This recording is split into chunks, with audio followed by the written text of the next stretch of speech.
Good morning guys! Welcome to our Madarag Beach. Today is July 14, 2025 at papakita ko sa inyo ngayon kung gaano kalinaw ang ating Madarag Beach ngayong umaga. Around 7:30 in the morning at eto, yan ang ating sobrang linaw. Wala tayong LPA, walang habagat kaya tingnan nyo naman. O, diba? Sobrang linaw ng tubig. At kitang-kita yung mga bato sa ilalim. And as what I've said last time sa aking vlog, ito ay river stone, kaya hindi siya masakit sa paa, hindi siya matalas. Rounded yung kanyang mga edges. Kaya manageable maglakad dito sa Madarag Beach, Bugasong Antique. And look at the wave. Wow!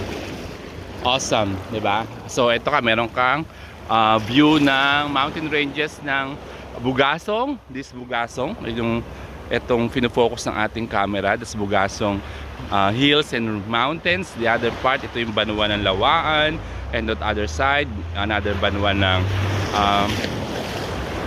ano ba yan? Tibiao, something like that. Okay, so if you're here, ito inyong may experience, napakalinaw ng tubig, and you can also do boating, kagaya ng ginagawa ni Kuya, but he's a fisherman. Nevertheless, you can rent them siguro. If you're here, I can help you out in experiencing boating or kayaking dito sa Madarag Beach. Yan.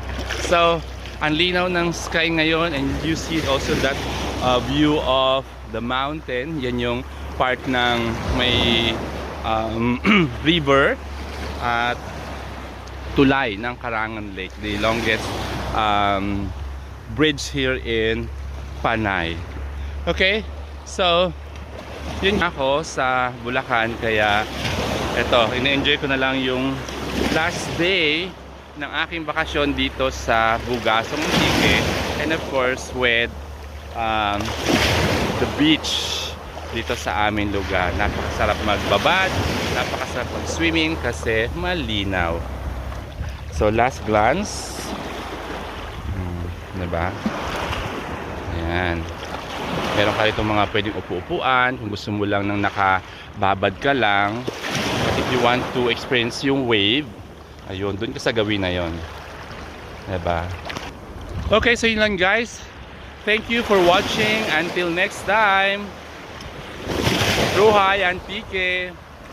Ciao, ciao.